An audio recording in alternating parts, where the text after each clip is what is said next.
आज अलवर से एक बहुत अच्छी शुरुआत हुई है और ये शुरुआत पूरे राजस्थान के अंदर जानी है। आज श्वेत क्रांति 20 अलवर दुग्ध दिवस जैसे महत्वपूर्ण आयोजनों के साक्षी बन रहे हैं। ये हमारे पशुपालक और किसानों की मेहनत का फल है। यह दुग्ध क्रांति आप लोगों को अविस्मरणीय भूमिका और गौरव योगदान का अवसर है। मुझे इस बात से बेहद प्रसन्नता है कि अलवर के गांव ने 50 साल से अधिक अलवर दुग्ध संघ के रूप में जो पौधा लगाया, आज वो बट वृक्ष के रूप में दिख रहा है और आप देख रहे हैं जिस तरह से अलवर डेयरी का विकास हो रहा है। जब इस दुग्ध संघ की स्थापना हुई थी तब 20 दुग्ध समितियों के माध्यम से मात्र 500 लीटर दूध से प्रारंभ हुआ था, इसका संकलन हुआ था। लेकिन आज मुझे आपको ये बताते खुशी है कि यह संघ 1916 गांव में 31,000 से अधिक समितियों के माध्यम से रोजाना औसतन 1.5 लाख लीटर दूध का संकलन कर रहा है। यह बहुत बड़ा दूध संयंत्र है जो जिस तरह से ये काम कर रहा है। अलवर दूध संघ आज करीब 50,000 लोगों को प्रत्यक्ष रूप से और अप्रत्यक्ष रूप से रोजगार उपलब्ध करा रहा है। मुख्यमंत्री दुग्ध उत्पादक सम्मान योजना जैसी योजनाओं में लगभग 1 लाख लोगों को फायदा मिल रहा है। 1 लाख लोगों को फायदा मिल रहा है। आज ये दुग्ध संघ पशुपालकों के सामर्थ्य की पहचान बन रहा है। ये जिले के विकास में भागीदारी, महिलाओं को आत्मनिर्भर, किसानों के विकास एक प्रमुख आधार बन गया है। मित्रों, मैं आपसे एक बात कहना चाहता हूं। किसान के पास, क्योंकि मैं जानता हूं किसान की क्या क्या आवश्यकता होती है और किसान अपने जीवन को किस तरह से आगे बढ़ाता है। किसान और पशुपालन का एक जोड़ा है। वो किसान नहीं माना जाता है जिसके घर पर पशु नहीं होते हैं, क्योंकि किसान पशुपालन का काम करता है जिससे उसकी आर्थिक स्थिति मजबूत होती है। आर्थिक स्थिति मजबूत होती है। कई बार मेरे से कहते, मैंने किसानों के सम्मान के लिए जिस तरह से काम किए हैं, हमने देखा हमारे प्रदेश का किसान कैसे खुशहाल हो सकता है। हमने सरकार आते ही सबसे पहले किसान की चिंता की और किसान की चिंता इसलिए की कि किसान को सबसे आवश्यक चीज क्या है, जो किसान अपनी उत्पादन भी बढ़ा सकता है और किसान अपने को आर्थिक रूप से सशक्त और मजबूत बना सकता है। हमने कहा किसान के लिए अगर पानी मिलेगा तो हमारे राजस्थान का किसान मजबूत भी होगा और उसका अर्थ के रूप में भी मजबूती आएगी। आर्थिक रूप से हमारा किसान अगर संबल होगा तो निश्चित रूप से हमारा प्रदेश भी आगे बढ़ेगा, हमारा देश भी आगे बढ़ेगा। इसलिए सबसे पहले हमने देखा कि राजस्थान के किसान को पानी की आवश्यकता है और मित्रों, आप उसको देख रहे हैं। जिस तरह से हमारी डबल इंजन की सरकार, केंद्र और राज्य सरकार मिलकर के राजस्थान के किसान के पानी की व्यवस्था कर रहे हैं, उन योजनाओं को क्यों मैं आपसे एक बात जरूर कहना चाहता हूं। ऐसे लोगों से पूछिए, चाहे वो देश हो या प्रदेश हो,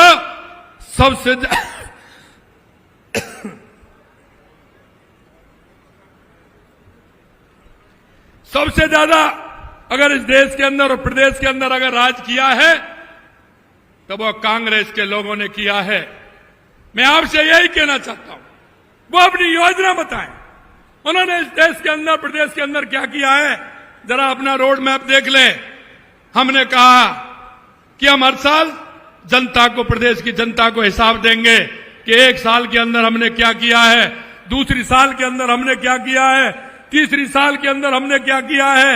ये हम हर साल जनता को हिसाब देने वाले हैं।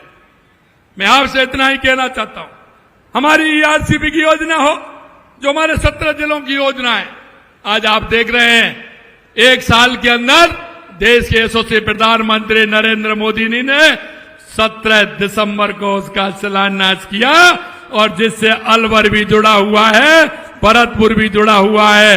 हमारे पूर्वी राजस्थान के 17 जिलों का उनका पानी मिलेगा, उसकी कार्य प्रारंभ हो गया है। यह मैं आपको बताना चाहता हूं। हमारे शेखावाटी में यमुना पानी की आवश्यकता थी। हमारे उसके लिए भी टास्क फोर्स बन गए, उसका भी हमारा डीपीआर बन रहा है। हमारी उदयपुर की देवास योजना जिसका शिलान्यास हमने कर दिया, क्योंकि आधा पानी अरब सागर की तरफ जाता था, आधा हिंद महासागर की तरफ आता था। जो पानी काम नहीं आता था उसको टनल बना करके, एनीकट बना करके उस पानी को भी हम काम में ले रहे हैं।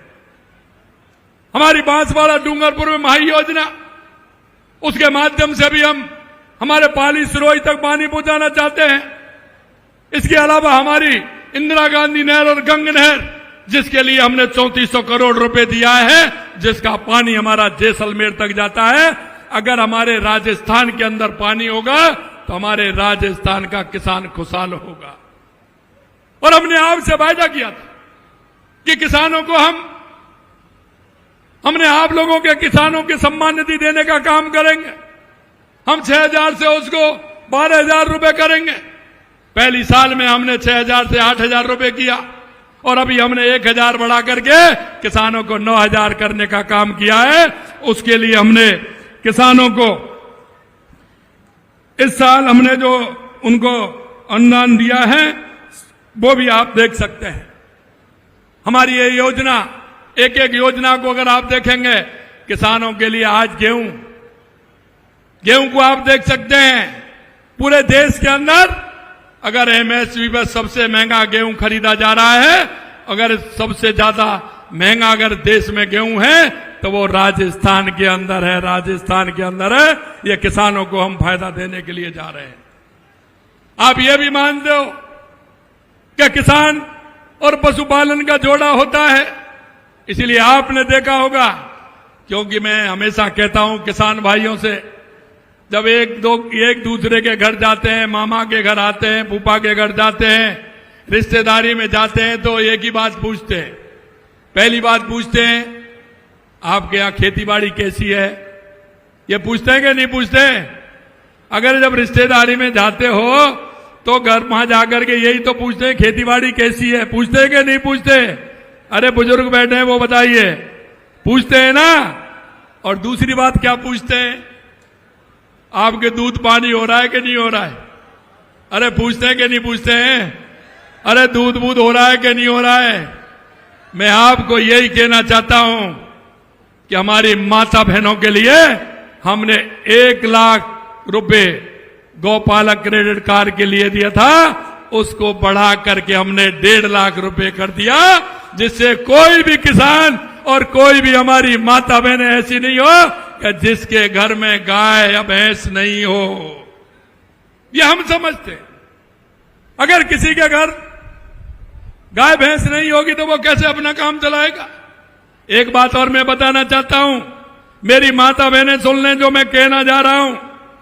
मैं ये कहना चाहता हूं आपसे, अरे हम सब गांव के लोग हैं, किसान हैं, हम जानते हैं। हमारी इन माता बहनों को पूछिए।